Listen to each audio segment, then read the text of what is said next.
சிந்து பைரவில இன்னைக்குதான் ஃபுல் எபிசோட்லயும் சிந்துவை காட்டவே இல்லை. இன்னைக்கு என்ன நடந்ததுன்னு பார்க்கலாம் வாங்க. கமிஷனர் கிட்ட வந்து சிவா நடந்த எல்லா விஷயத்தையுமே சொல்றாரு. சிந்து என்ன லவ் பண்ணது சுல்லான்னு ஒரு பையனுக்கு தெரியும். ஆனா அந்த பையனும் பொய் சொல்லிட்டான். அந்த பையன் பொய் சொன்னனாலதான் என் வாழ்க்கையே வேற மாதிரி மாறிடுச்சு அப்படின்னு சொல்றாரு. நீங்க ஒன்னும் கவலைப்படாதீங்க, நான் கண்டிப்பா உங்களுக்கு ஹெல்ப் பண்றேன் அப்படின்னு கமிஷனர் சொல்றாரு. அதுக்கப்புறம் ஃபோன் பண்ணி ஒரு போலீஸை வர வைக்கிறாரு. யாருடா அது அப்படின்னு பார்த்தா சிவாக்கு ஹெல்ப் பண்ண போற அந்த போலீஸ் இவங்க தான். இவங்க பேரு ரேகா, டிஎஸ்பியா இருக்காங்க. கமிஷனர் எல்லா விஷயத்தையும் ரேகா கிட்ட சொல்றாரு. அந்த கம்ப்ளைண்ட்டையும் கொடுக்கறாரு. இந்த கேஸை கிளியர் பண்ணி சிந்துக்கு நீ சரியான தண்டனை வாங்கி கொடுத்தே ஆகணும் ரேகா.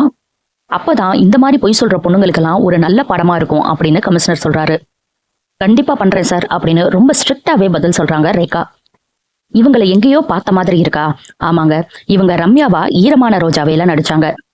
பார்த்திபனை தான் கல்யாணம் பண்ணிப்பேன் அப்படின்னு ஒரே பிடியா நின்னவங்க. இந்த சீரியல்ல இப்போ சிவாக்கு ஹெல்ப் பண்ண வந்திருக்காங்க. அன்னபூர்ணி வீட்டுல சிவாவோட அப்பா கிட்ட காயத்ரிக்கு வரன் பாக்குற விஷயமா பேசுறாங்க.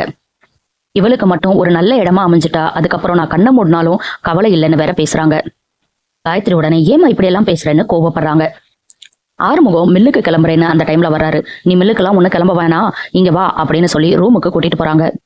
பச்சை கலர்ல ஒரு டிஷர்ட் கொடுத்து இதை போட்டுட்டு பைரவி முன்னாடி போய் நில்லு, அவளை தியேட்டருக்கு கூட்டிட்டு போ, புதுசா ஏதோ படம் ரிலீஸ் ஆயிருக்கான் அப்படின்னு சொல்றாங்க. ஆறுமுகம் அந்த கலரை பார்த்துட்டு நம்ம கலருக்கு இந்த கலர்லாம் எப்படி இருக்குமோ அப்படின்னு போடுறாரு. போட்டதுக்கு அப்புறம் நம்மளுக்கே கண்ணு கூசுதே, பைரவிக்கு இது பிடிக்கவா போகுது அப்படின்னு வேற யோசிக்கிறாரு. ஆனா அன்னபூர்ணி பார்த்துட்டு செம்மையா இருக்கடா, இப்ப மட்டும் பைரவி முன்னாடி போய் நில்லு, அவ எப்படி தியேட்டருக்கு வரமாட்டேன்னு சொல்றான்னு நான் பாக்குறேன் அப்படின்னு சொல்றாங்க. அம்மா கொடுத்த தைரியத்துல பைரவி முன்னாடி போய் நிக்கிறாரு. பைரவி ஆறுமுகத்தை பார்த்துட்டு விழுந்து விழுந்து சிரிக்கிறாங்க. ஊருக்குள்ள ஏதாவது சர்க்கஸ் நடக்க போதா, கோமாளி வேஷம் போட்டுட்டு வந்திருக்க அப்படின்னு வேற கேக்குறாங்க. மத்தவங்களை சிரிக்க வைக்கிறதுக்கு கோமாளி வேஷம் போட்டா ஒன்னும் தப்பு இல்லை அப்படின்னு ஆறுமுகம் சொல்றாரு. இதுக்கு ஒன்னும் குறைச்சல் இல்லை அப்படின்னு பதில் சொல்றாங்க பைரவி. வயக்காட்டுக்கு போற உனக்கு எதுக்கு இந்த ட்ரெஸ் எல்லாம் அப்படின்னு கேக்குறாங்க. நான் வயக்காட்டுக்கு ஒன்னும் போல, அம்மா உன்னை தேட்டருக்கு கூட்டிட்டு போக சொன்னாங்க அப்படின்னு சொல்றாரு. எவ்வளவு தைரியம் இருந்தா நீ என் முன்னாடி வந்து நின்று இப்படி கேட்ப? போய் ட்ரெஸ் மாத்திட்டு வயக்காட்டுக்கு போய் அங்க ஏதாவது எரும மாடு இருக்கும், அதை நல்லா தேய்ச்சி குளிப்பாட்டி விட்டுட்டு நீயும் குளிச்சிடு அப்படின்னு சொல்றாங்க. அன்னபூர்ணி எல்லாத்தையுமே கேட்டுட்டு தான் இருக்காங்க. என்ன இவ என் பிள்ளைய இவ்வளோ அவமானப்படுத்துறா, என் பிள்ளைய எரும மாடுலாம் திட்டுறாளே அப்படின்னு யோசிக்கிறாங்க. சரியான திமிர் பிடிச்சவ அப்படின்னு சொல்லிட்டு ஆறுமுகம் அங்க இருந்து போயிடுறாரு.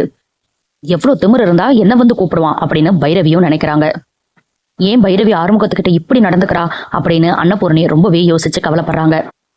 ஆறுமுகமும் இப்படி ஆயிடுச்சேன்னு தனியா உட்காந்து யோசிச்சுட்டு இருக்காரு. அவங்க அம்மா வந்து என்னடா அப்படின்னு கேட்டோன்னே, ஒண்ணு இல்லம்மா, பைரவிக்கு படிக்கிற வேலை இருக்கான், இன்னொரு நாள் போலான்னு சொல்லிட்டாமா, ட்ரெஸ் நல்லா இருக்குன்னு சொன்னா அப்படின்னு சொல்றாரு. வயக்காட்டுக்கு கிளம்புறேன்னு கிளம்பிடுறாரு. என் பையன் என் மனசு கஷ்டப்படக்கூடாதுங்கிறதுக்காக பொய் சொல்றானே அப்படின்னு நினைக்கிறாங்க அன்னபூர்ணி. இங்க மலை கோயிலுக்கு ஸ்னேகாவும் அவங்க அப்பாவும் முன்னாடியே வந்துடுறாங்க. டிஎஸ்பி கிட்ட கால் பண்ணி நாங்க இங்க வந்துட்டோம்னு சொல்றாங்க. அவங்களும் இதோ நான் வந்துட்டு இருக்கேன்னு சொல்லிட்டு அவங்களும் வர்றாங்க. ஸ்னேகா கால் பண்ணி சிவாவையும் கூப்பிடுறாங்க.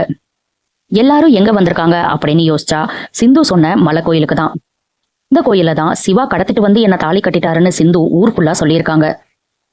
ஏகா சிவா கிட்ட நீங்க இங்க வந்தது உண்மையா இருந்திருந்தா குருக்களுக்கு தெரிஞ்சிருக்கும்ல, அவர்கிட்ட போய் விசாரிக்கலாம் வாங்கன்னு சொல்லி கூட்டிட்டு போறாங்க. குருக்களை பார்த்து சிவாவை உங்களுக்கு தெரியுமான்னு கேட்டதுக்கு ஆமா தெரியும்னு சொல்றாரு. February 2 நீங்க எங்க இருந்தீங்க அப்படின்னு கேக்குறாங்க. கொஞ்ச நேரம் குருக்கள் யோசிச்சுட்டு அன்னைக்கு பௌர்ணமி பூஜை, அதனால நான் இங்கதான் இருந்தேன் அப்படின்னு சொல்றாரு. அன்னைக்கு சிவா இந்த கோயிலுக்கு வந்தாரா அப்படின்னு சொல்லி ரேகா கேக்குறாங்க. கொஞ்ச நேரம் குருக்கள் நல்லா யோசிச்சுட்டு இல்ல டாக்டர் சிவா அன்னைக்கு இங்க வந்த மாதிரி தெரியலையே அப்படின்னு சொல்றாரு. வந்த மாதிரி தெரியலையா, வரலையா அப்படின்னு கேட்டதுக்கு நல்லா யோசிச்சுட்டு இல்ல அன்னைக்கு அவர் வரல அப்படின்னு சொல்லிடுறாங்க. இதை கேட்டுட்டு சிவாக்கும் ஸ்னேகாக்கும் ரொம்பவே சந்தோஷமாயிருது.